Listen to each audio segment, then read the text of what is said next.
你知唔知道 speaking 平時應該點樣練先對於 DSE 英文有幫助呢？嗱，成日我哋聽到啲老師講咧，就係咧你要改善 speaking 咧，係應該咧要咧開口講啦，勇敢啲講啦，唔好介意 grammar 啱定錯，就總之講啦。其實呢一啲相關 tips 咧，係對於 DSE 英文嘅 speaking 係完全冇幫助。點解啊？哇！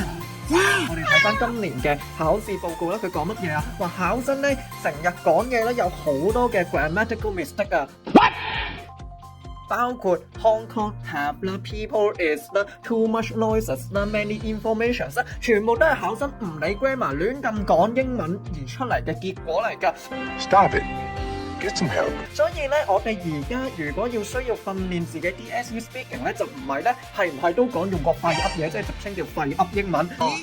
呢啲咪瑞士山區費？呢位小姐你真係識貨啊！而係你應該要開始講正確嘅英文，正確嘅英文包括你嘅 vocab 要正確，你嘅 grammar 要正確，你嘅字詞配搭 sentence structure 都要去正確，咁樣去慢慢去 tune 翻自己，講翻啲正確嘅英文先至有幫助。至於點樣去練習呢樣嘢，快啲即刻睇下呢段 video 下邊嘅 description， 我就會詳細教你究竟點樣可以練成一身嘅fluent English 啦。我係邊個？我係 ET One 嚟嘅 English teacher。